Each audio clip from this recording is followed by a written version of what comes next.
Hello, YouTubers, and welcome to Level-Headed News. This is your host, Brenda. I have 7 articles in this episode for you.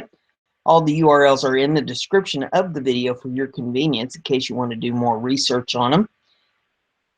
Now we have audio. I'll get here. There we go. First one here is off of MSN News, and it says, Yiannopoulos, pedophilia comments cost him CPAC role and book deal. Washington. Milo Yiannopoulos, the provocateur and Breitbart News editor, was under pressure on several fronts Monday after the publication of a video in which he condoned sexual relations with boys as young as 13 and laughs off the seriousness of pedophilia by Roman Catholic priests. The organizers of the Conservative Political Action Conference rescind their invitation for him to speak later this week. Simon & Schuster said it was canceling publication of his latest book, Dangerous, as there were calls online for Breitbart to sever ties with him. The episode, which unraveled quickly online over the weekend, put many conservatives in a deeply uncomfortable position. They have long defended Mr. Yiannopoulos' attention-seeking stunts and racially charged antics on the grounds that the left had tried to hypocritically censor his right to free speech. But endorsing pedophilia, it seemed, was more than they could tolerate. The Conservatives Union, which includes veterans of conservative movement like Grover Norquist and Morton Blackwell, made the decision to revoke Mr. Yiannopoulos' speaking slot and condemn his comments on Monday.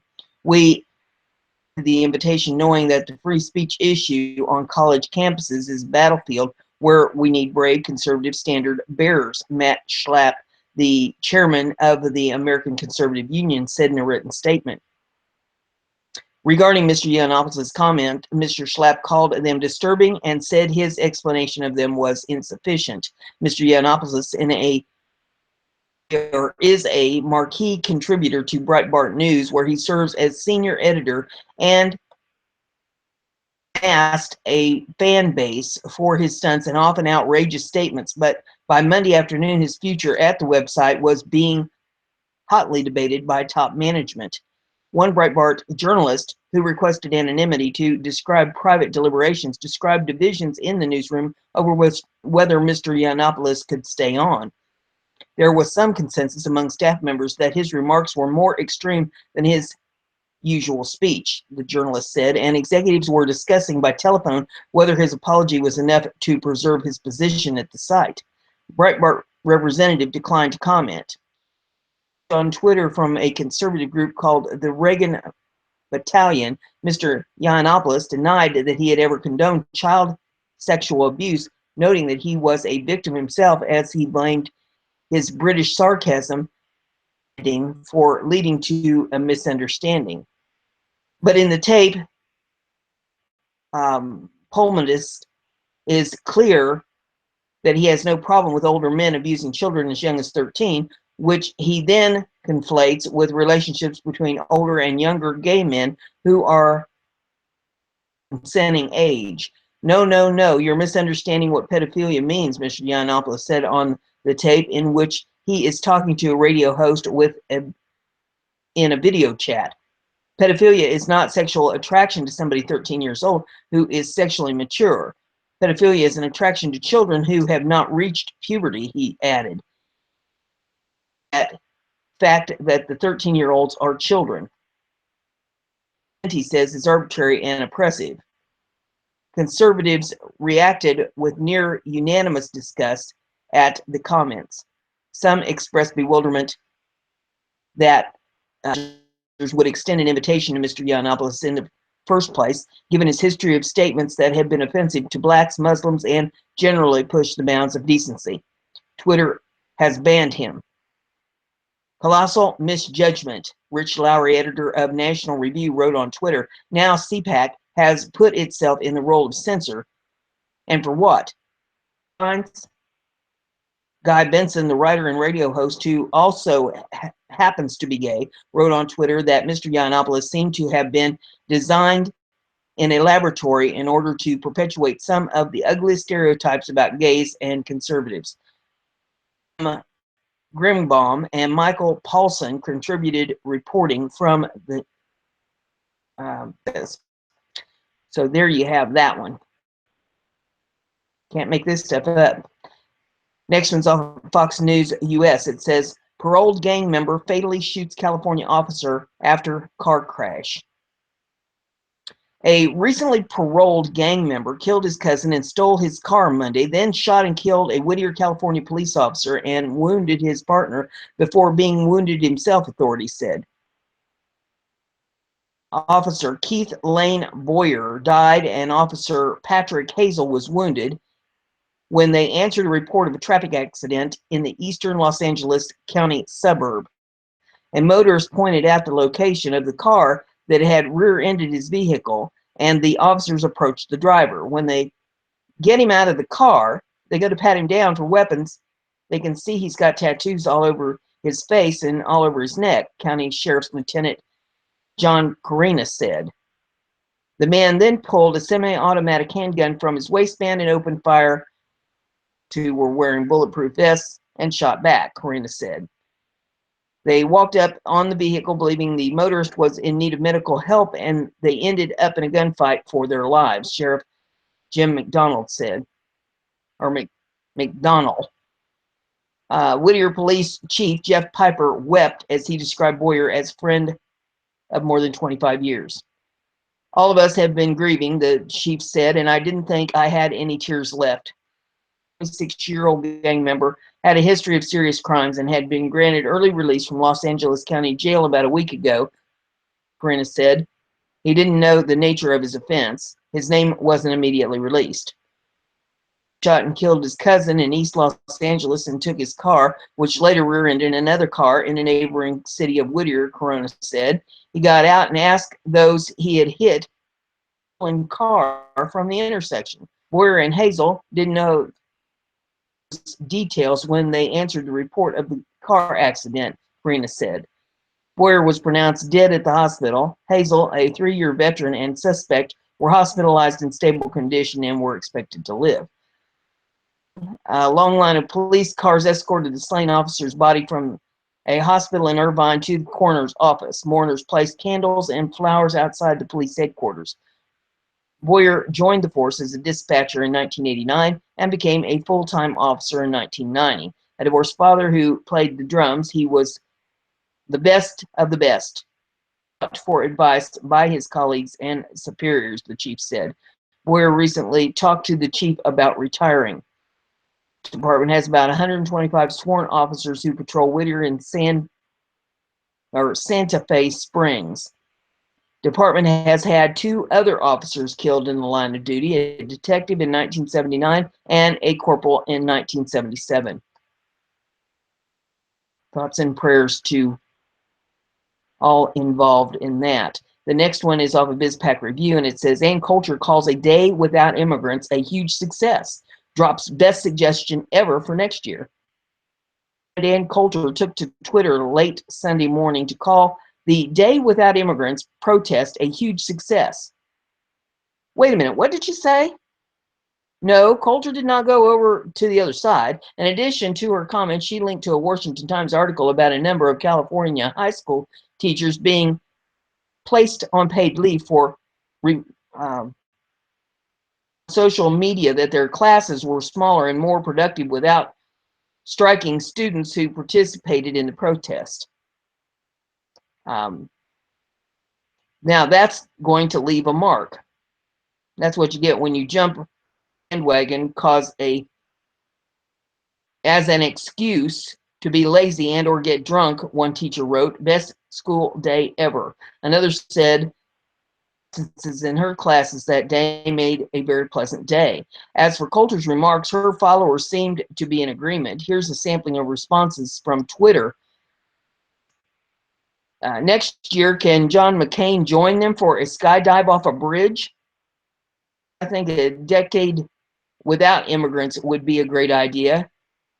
We take an absurd number of immigrants. Another one says, let's not wait till next year. As Neil Cavuto put, it should be called a day without illegal immigrants. So yes, keep doing it. And there's a whole slew of other ones here if you want to pull it up and take a look at those for yourself. The next article here, and it says 4 U.S. tourists and pilot killed in An Australian pilot and 4 American tourists on a golfing vacation were killed when a light plane crashed in flames into a shopping mall on Tuesday, shortly after takeoff in the Australian city of Melbourne, officials said. The 5 were on a twin-engine Beechcraft Super King Air that crashed about 45 minutes before the direct factory outlet mall in suburban was to open, Police Minister Lisa Neville said. The U.S. Embassy in Canberra confirmed that 4 victims were U.S. citizens. Greg Reynolds, DeHaven, and Russell Munish have been identified by their families on social media as 2 of the victims. The U.S. Embassy in Canberra and U.S. Consulate in Melbourne are working closely with. We stand ready to provide appropriate appropriate consular assistance to the families of the victims, the embassy statement said. The pilot was Max Quartermain, owner of the charter company Corporate and Leisure Travel. The plane had taken off from Melbourne's second biggest airport in Essendon for a golfing trip to King Island, 255 kilometers, which is about 160 miles to the south, officials said. The mall adjoins the airport. Police Assistant Commissioner said no one outside the plane was injured. Looking at the fireball, it is incredibly lucky that no one, the back of those stores, that no one was even hurt, he said. And there's pictures of that in this article if you want to see it. It says the pilot reported a catastrophic engine failure moments before the plane crashed into a storage area at the rear of the mall, police said. Police and paramedics rushed to the crash site where firefighters doused the flames. A witness who gave his name as Jason told Australian Broadcasting Corp that he was passing the mall in a taxi when the plane crashed. I saw this plane coming in really low and fast. I couldn't see the impact, but when it hit the building, there was massive fireball, he said. I could feel the heat through the window of the taxi, and then a wheel, it looked like a plane wheel, bounced on the road and hit the front of the taxi as we were driving along, he said. Next article that I have here is off of mishtalk.com. Gates embraces tax robots, socialist idiocy for Gates. I'm unsure who first came up with the idea of taxing robots, but has been embraced by academia, socialists, and in general, the radical left. Bill Gates, founder of Microsoft, endorsed the idea. What to do with the money collected? Here's the answer. Flush it down the toilet. In a Quartz interview, Bill Gates proposes the robot that takes your job should pay taxes. Human jobs, but Bill Gates believes that government should tax companies' use of them as a way to at least temporarily slow the spread of automation and to fund other types of employment. It's a striking position from the world's richest man and self-described techno-optimist who co-founded Microsoft, one of the leading players in artificial intelligence technology.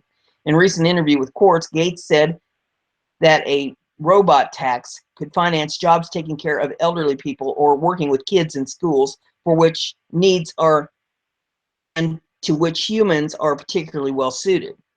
He argues that governments must oversee such programs rather than relying on businesses in order to redirect jobs to help people with lower incomes.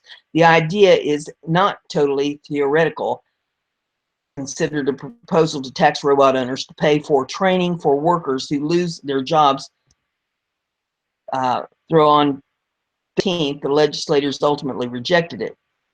You ought to be willing to raise the tax level and even slow down the speed of automation, Gates argues.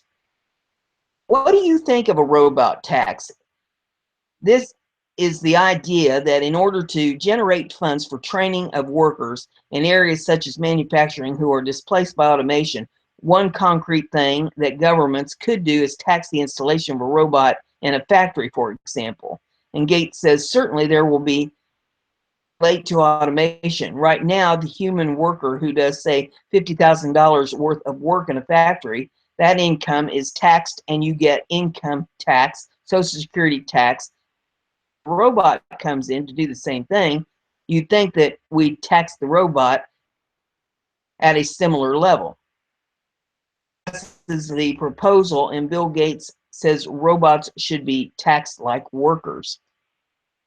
Of what amounts to a tax on efficiency would seem much conventional economic wisdom. For decades, the dominant line on the automation has been that displaced workers shift into more productive roles, growing the total economy. But that thesis has begun to show cracks. People are saying that the arrival of the robot, demanding greater active engagement with job retaining and other programs that target impacted communities, absolutely comes down in favor of government's role in managing automation's impacts. He offers 2 points that should be at least slightly compelling to free marketers. First, Gates says the impact of robotics and artificial intelligence in the next 20 years will be a much more concentrated version of the steady incremental displacement that was common through the 20th century.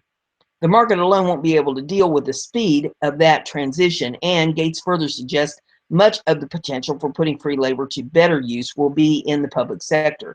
Second, and probably even more importantly, Gates says automation won't be allowed to thrive if the public resists it.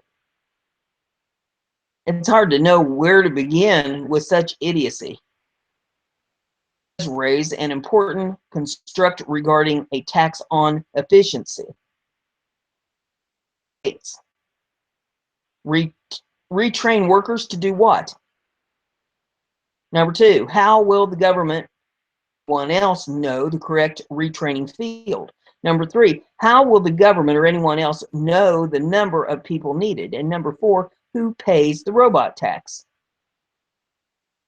They answer the first 3 questions accurately, but I can answer the fourth. Robots will never pay a tax, and if the owners of the robots have to pay a tax, they will have to jack up prices accordingly.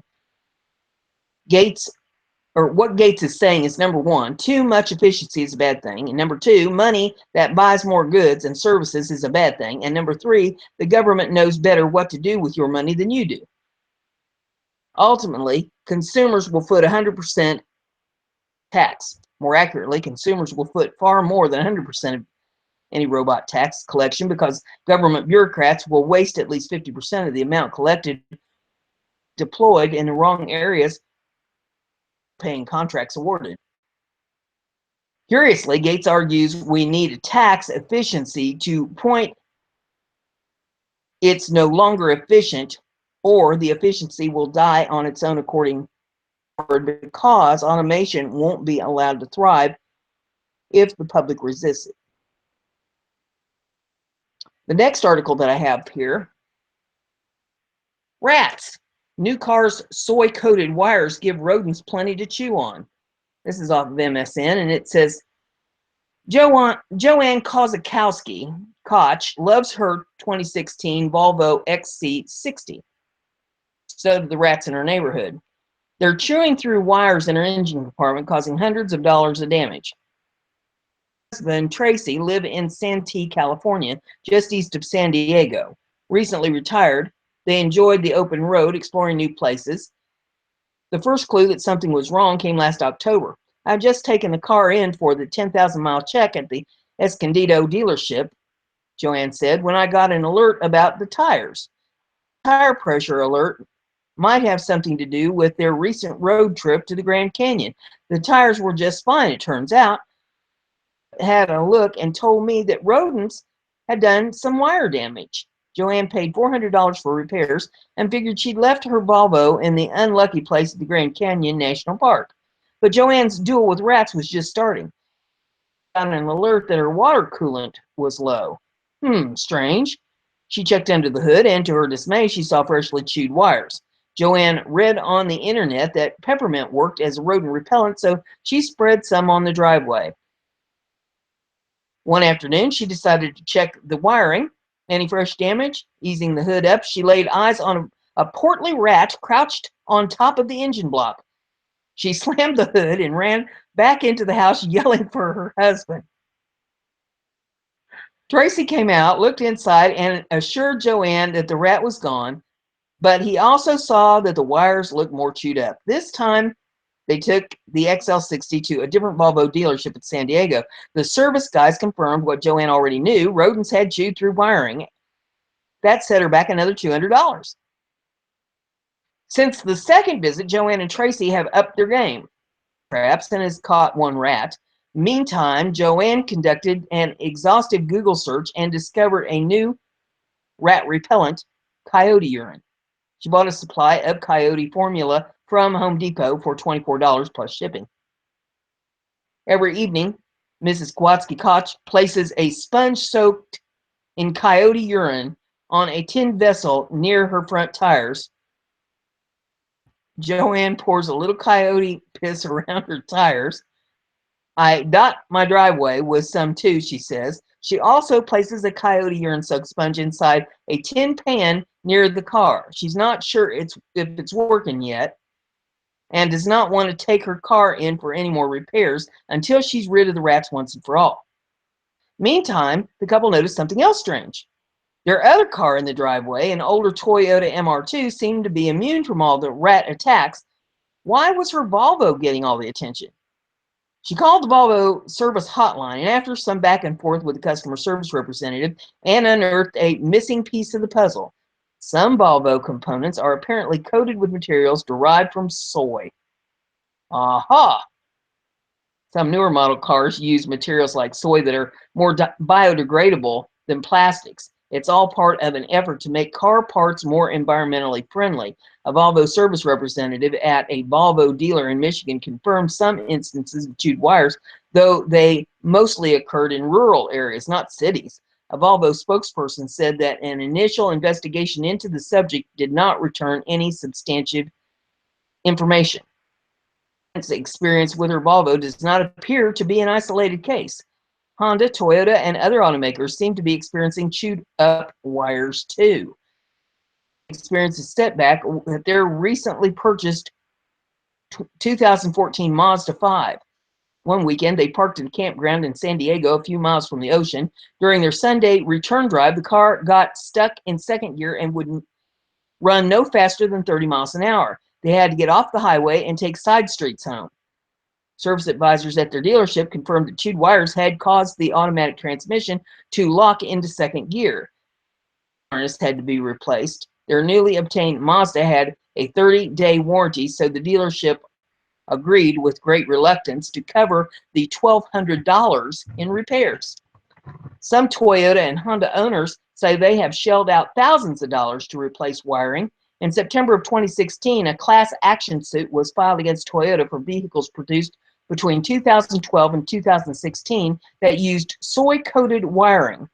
Honda was also slapped with a class action suit earlier in 2016 for vehicles produced between 2012 and 2015. The common denominator appears to be soy. Alas, no green deed goes unpunished.